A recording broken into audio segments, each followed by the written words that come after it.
Efesiërs 4 vanaf vers 1 tot 7 en dan weer vanaf vers 11 tot 16. Die eenheid van die kerk. Ek druk julle dit op die hart, ek wat 'n gevangene is, omdat ek die Here dien.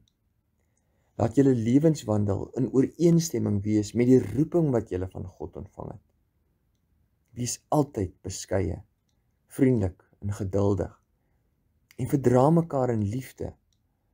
Lê julle daarop toe om die eenheid wat die Gees tussen julle gesmee het, te handhaaf deur in vrede met mekaar te lewe. Daar is net een liggaam en net een Gees, soos daar net een hoop is waartoe God julle geroep het.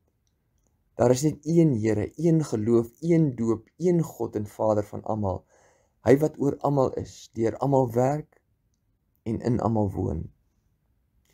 Aan elkeen van ons is 'n genadegawe gegee volgens die mate waarin Christus die gawes uitgedeel het. Vers 11, en dit is die gawes wat hy gegee het. Apostels, profete, evangeliste en herders en leraars. Sy doel daarmee was om die gelowiges toe te rus vir hulle diens en vir die opbou van die liggaam van Christus.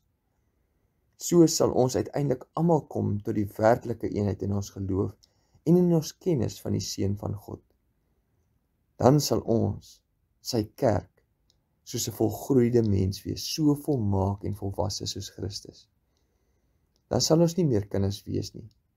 Ons sal nie meer soos golwe op en af en heen en weer geslinger word deur elke wind van dwaalleraar, as valsleraars ons met hulle slinksheid en listigheid op dwaalweë wil wegvoer nie. Nee, ons sal in liefde by die waarheid bly en so in alle opsigte gegroei na Christus toe.